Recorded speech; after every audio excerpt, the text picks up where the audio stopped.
함께 읽겠습니다. 하나님에게를 새 수레에 싣고 아비나답의 집에서 나오는데 우사와 아이오는 수레를 몰며 아멘. 기도하겠습니다. 하나님 아버지, 오늘도 주님의 은혜 가운데 하루를 살아갈 때에 우리가 방금 찬양했던 것처럼 난리하여 십자가를 지신 오직 우리 주님만 바라보며 믿음으로 살아가는 우리가 되어줄 수 있도록 하나님 복을 내려 주옵소서. 주께서 사랑하시는 믿음의 백성들이 늘 깨어서 주 말씀을 상고하고 또 하나님을 찬양하고 또 그렇게 믿음으로 살아가는 기쁨과 은혜가 넘쳐서 우리의 삶이 하나님 앞에 있음으로 정말 기쁨과 감사와 영광을 돌리는 그런 기쁨의 삶이 되도록 인도하여 주시옵소서. 날씨가 추워지는 가운데 우리 성도들 늘 강건함을 허락하여 주시고 또 영적으로도 깨어있는 영육의 강건함이 있게 하여 주옵소서. 이 시간 1,000번째로 드려진 예물들과 또 범사에 감사하여 드려진 예물을 기뻐 받아 주옵시고 말씀을 나눌 때에 주님 나의 말씀 되도록 인도하여 주옵소서. 감사하고 거룩하신 예수 그리스도 이름으로 기도올리옵나이다. 아멘. 우리가 신앙생활할 때 이 스스로라고 하는 이 자원한다는 것은 정말 중요합니다. 우리 일상에 주어진 삶도 누가 지시하고 누가 통제하고 또 이렇게 하는 것보다 스스로 그 일들을 찾아서 또 내가 원해서 기쁨으로 할 때 훨씬 더 훌륭한 결과들을 낳게 되죠. 어떤 이 틀에나 어떤 주어진 이 명령에만 이 순응하고 살다 보면 이 기쁨과 감사가 아무래도 부족하게 되죠. 이 일들을 하기 위해서 감사하고 기쁨으로 즐겁게 나의 주어진 일들을 해야 되는데 어떤 이 틀에 짜여진 것들만 또 나에게 주어진 것들만 할 때는 아무래도 한계가 있을 것입니다. 근데 이러다 보면 또 한 가지 함정이 하나 빠지게 되는 게 있는데 바로 익숙함입니다. 그러니까 주어진 일들을 또 아니면 또 주어진 틀이나 또 내가 해야 될 일들을 하다 보면 그것이 너무나 익숙해져요.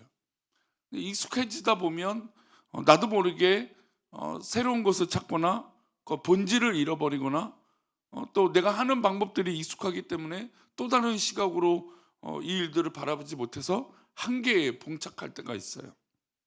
그래서 이 일들을 우리는 어떻게 바라볼 수 있냐면 이 원래 이 의미가 무엇인가, 본래 내가 이것을 왜 하고 있는가라고 하는 의미를 찾으면 아무래도 그 일들을 계속 힘있게 할 수 있는 이유가 되는 것이죠.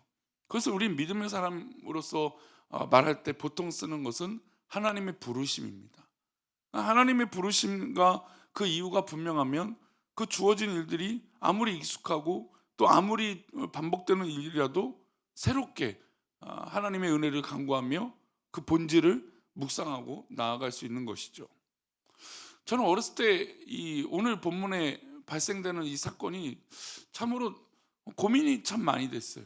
왜냐하면 이 법궤를 옮기는 장면에서 모든 사람들이 두렵고 떨리는 그런 장면입니다. 그리고 이 법궤는 신성한 것이죠. 그리고 이스라엘을 상징하는 것입니다. 그런데 이 엘리의 가문이 하나님 앞에 정말 범죄하고 또한 그 대표적인 거지만 그러나 이스라엘 민족이 하나님 앞에 범죄해서 이 법궤를 블레셋에게 빼앗기게 됩니다. 그리고 이 블레셋 지경에 이 법궤가 있으면서 하나님의 심판이 그 블레셋 지경과 이 모든 것에 하나님의 심판이 임하죠. 그래서 블레셋 사람들도 이 법궤가 두려운 존재가 됐습니다. 그리고 이곳저곳 이 법궤가 정말 말 그대로 돌아다니게 되죠. 그리고 이 법궤가 하나님 앞에 이제 돌아갈 기회를 이제 잡게 됩니다. 그 언약궤가 이스라엘 중심으로 돌아오지 못하고 이 아비나답이라고 하는 집에 이 법궤가 있게 됩니다. 그래서 사울 왕 때는 이것이 돌아오지 못했죠. 근데 누구 때 이 법궤를 돌아오게 애쓰게 됩니까? 다윗 때 이 법궤를 돌아오도록 애쓰고 힘쓰게 됩니다. 첫 번째 왕이었던 사울 왕 시절에도 이 법궤가 돌아오지 못했는데 다윗이 이 통일 왕국이 되어서 이 법궤를 가지고 돌아올 수 있도록 힘썼다는 겁니다. 그런데 문제는 이 법궤를 가지고 오기 위해서 문제가 발생했다라는 거예요. 어떤 문제가 발생됐냐면 이 법궤를 실은 수레가 또 이 소가 날뛰니까 말 그대로 법궤가 땅에 떨어질 것 같아요. 여러분, 우리가 본능적으로도 뭔가 중요한 물건이고 우리가 요즘은 이제 휴대폰이 중요하다고 보면 우리 손에 휴대폰이 들고 있는데 이게 떨어질 것 같으면 어느 누구가 이걸 그냥 떨어지는가 보다 지켜볼 사람이 없어요.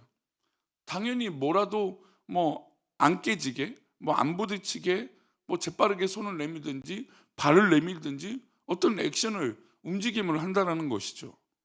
근데 위대하고 또 하나님의 임재를 상징하고 또 하나님의 능력이 어떤 그런 이 상징적으로 다 보여지는 이 법궤가 소가 날뛰어서 언약궤가 땅에 떨어질 것 같아요. 근데 그것을 손댔는데 우사가 그 자리에서 죽게 되죠. 그러면 아니 하나님, 우리가 법궤라고 하는 귀한 것을 붙들려고 하는 건데 땅에 떨어지는 것보다 좀 더 나은 선택인데 왜 하나님은 이것을 심판하셨을까? 물론 하나님의 말씀이 있습니다. 그러면 우사는 왜 그랬을까? 이런 고민들이 참 많았어요. 여러 가지 저의 결론들이 있고 또 성경이 말하는 것들이 있지만 오늘은 그런 한 부분을 좀 이야기하고 싶어요. 우리 먼저 7절과 8절 한번 볼까요? 하나님의 궤를 새 수레에 싣고 아비나답의 집에서 나오는데 우사와 아히오는 수레를 물며 다윗과 이스라엘 온 무리는 하나님 앞에서 힘을 다하여 뛰놀며 노래하며 수금과 비파 소고와 재금과 나팔로 연주하니라. 이제 하나님의 궤를 새 수레, 그러니까 의미도 수레가 헌수레도 아니고 가벼운 의미 없는 것도 아니고 분명히 다윗은 좋은 수레를 준비하게 했을 것이고 그 수레에 이 언약궤를 실어서 가져오게 합니다. 그래서 다윗은 언약궤가 돌아오니까 얼마나 기뻤는지 몰라요. 우리가 이 사건은 너무나 유명한 사건이어서 이 장면이 아니어도 결국 이 법궤가 이 예루살렘에 돌아올 때 다윗이 얼마나 기뻐서 춤을 추는지 그의 옷이 벗겨져도 아무 의식도 없을 정도로 정말 기쁜 일이 바로 언약궤가 돌아오는 일이었습니다. 그래서 언약궤가 돌아온다니 얼마나 기쁘고 힘을 다해서 하나님 앞에 찬양을 하고 있는 장면이죠. 근데 하나님의 궤를 새로 만든 수레, 의미가 있지만 그러나 여기서부터 이미 하나님의 말씀을 어긴 것이었습니다. 그 수레를 몰던 우사가 그리고 더 큰 문제였습니다. 우사가 자기 집에서 하나님의 궤를 모시고 관리하던 사람이었습니다. 하나님의 궤를 관리하다가 보니 어떤 마음이 들었을까요? 익숙한 상황이 된 것이에요. 언약궤를 모시고 가는 중에 소들이 뛰었습니다. 순간 우사는 자기도 모르게 하나님의 궤를 붙잡았죠. 우사가 언약궤가 왜 익숙해졌냐라고 하는 장면이, 원래는 우리가 알다시피 이 법궤는 언제나 레인 제사장을 중심으로 이 언약궤를 매도록 했습니다.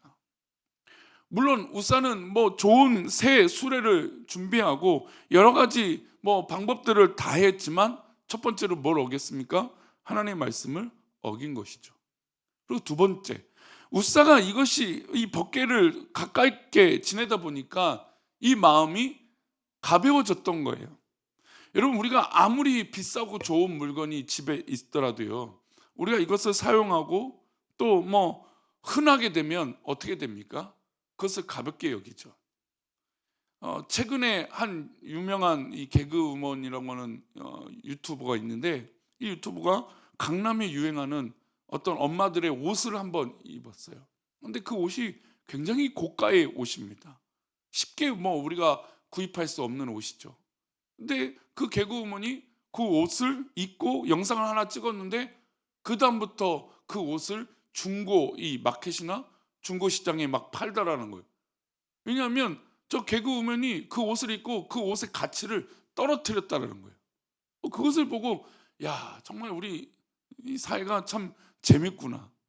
근데 왜 그러냐면 이 사람들이 그것을 왜, 이 비싼 옷을 왜 싸게 팔기 시작했냐면 가치가 떨어졌다라는 거예요. 익숙해져 버렸다라는 거죠.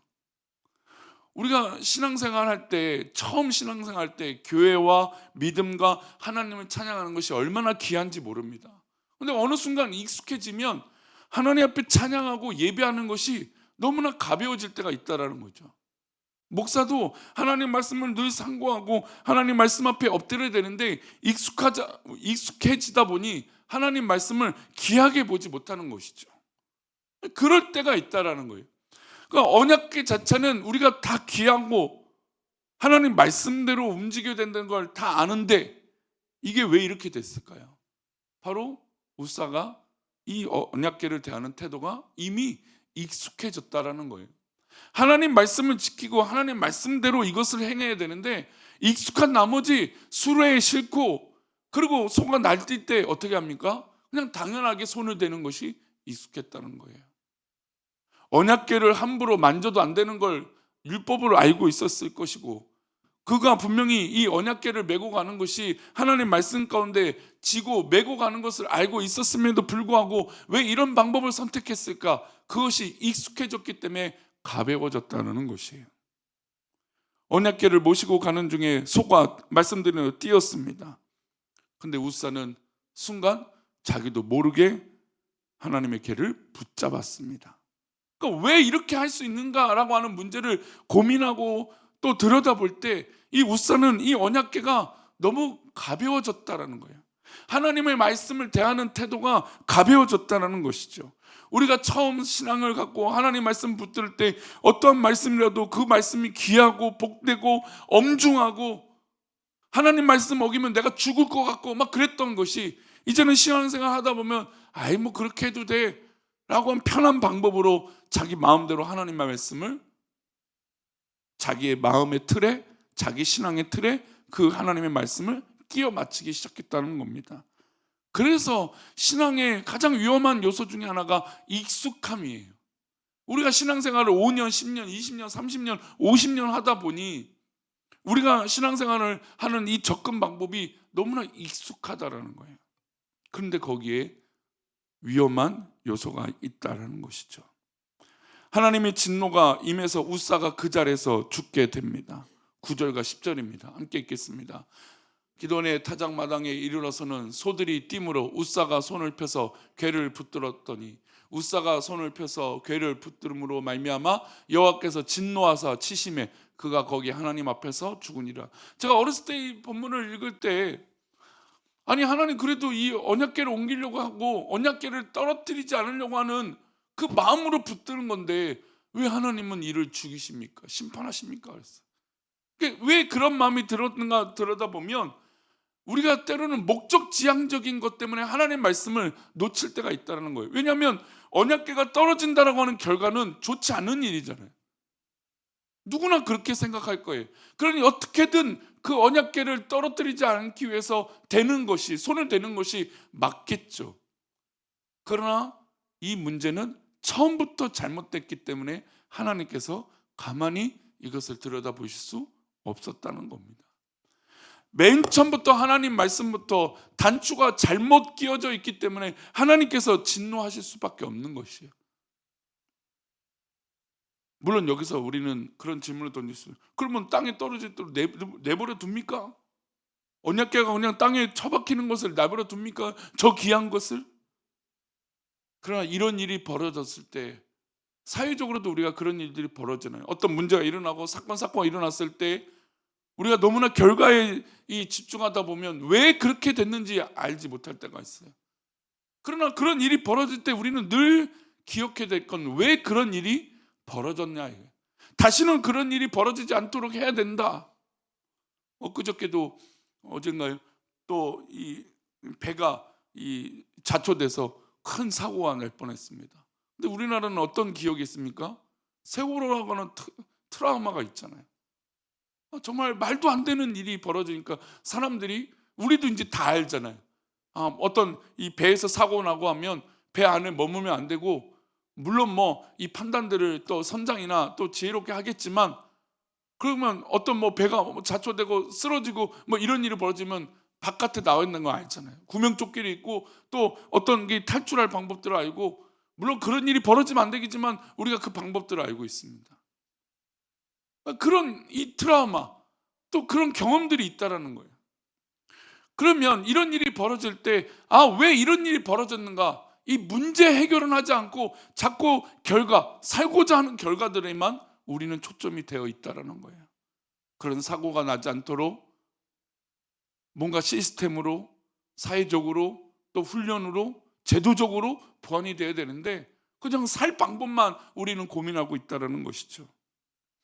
물론 살 방법도 알아야겠죠. 하지만 그 이전에 왜 그런 일이 벌어졌는가, 왜 웃사가 그 자리에서 죽을 수밖에 없는가, 그 원인에 대해서 우리는 더 경각심을 가져야 된다는 거예요. 하나님이 익숙해지고 신앙이 익숙해지다 보니 하나님 말씀이 희미해지는 경우들이 있다는 것입니다. 신앙을 처음 가지는 그런 은혜가 있을 때, 하나님을 처음 만났을 땐 이 예배당만 들어와도 가슴이 뛰고 찬양만 불러도 눈물이 나고 기도만 해도 하나님께서 그 기도를 들어주시기 위해서 간절하고 애절한 그 기도의 마음들이 점차 우리 가운데 사라지고 있다는 겁니다. 그래서 반면에 좀 시간이 지났지만 이 말씀 한번 읽어볼 거예요. 이 웃사가 그런 모습이 있지만 반대로 누가 있냐? 오벳 에돔의 집이 있어요. 이 일이 이렇게 되자 다윗은 하나님의 언약궤를 예루살렘으로 가지고 오지 못하게 됩니다. 그래서 가드 사람 오벳 에돔의 집으로 궤를 다시 메어가게 합니다. 그게 13절과 14절이에요. 함께 읽겠습니다. 다윗이 궤를 옮겨 자기가 있는 다윗성으로 메어드리지 못하고 그 대신 가드 사람 오벳 에돔의 집으로 메어가니라. 하나님의 궤가 오벳 에돔의 집에서 그의 가족과 함께 석 달을 있으니라. 여호와께서 오벳 에돔의 집과 그의 모든 소유의 복을 내리셨더라. 오벳 에돔의 집에서 하나님의 궤가 석 달 동안이나 머물게 됩니다. 그런데 이곳에 하나님의 큰 복이 임하게 되죠. 웃사의 집에는 긴 시간 동안 머물러 있었지만 그것에서는 누구의 죽음만 남았습니까? 웃사의 죽음만 남았습니다. 이것이 우리에게 주는 의미가 분명히 있다는 것이에요. 신앙생활, 언약궤가 아무리 그 집에 오래 있더라도 복이 되지 못하는 경우와, 심지어 가드 사람이 이방인의 사람이지만 그 집에, 오벳에돔의 집에 있는 그 동안 하나님이 그곳에 복을 내리셨어요. 왜 이 두 사람이 이렇게 차이가 날까요? 바로 하나님의 말씀, 하나님의 궤를 대하는 태도에 다르게 있다라는 것이죠. 오늘 우리는 오늘도 새벽 예배를 깨우고 하나님 앞에 기도합니다. 이 귀한 하루, 이 시간 하나님 앞에 드리는데 그냥 익숙함이 아니라 이 귀한 시간에 우리가 깨어있고 하나님 앞에 예배할 때 하나님 말씀을 더욱더 붙들고 하나님의 말씀을 더욱더 사모하고 하나님 말씀에 더욱더 새로워지는 저와 여러분 되시기를 축원합니다. 기도하겠습니다. 하나님, 우리가 때로는 우리가 익숙함으로 나도 모르게 그렇게 반복되는 일상 때문에 하나님 본질을 잃어버리고 가치를 잃어버리고 왜라고 하는 그 원인을 잃어버린 채 하나님 말씀을 저 멀리 있는 것은 아닌지 하나님 우리 마음을, 또 우리의 신앙을 돌아볼 수 있도록 하나님 붙들어 주옵소서.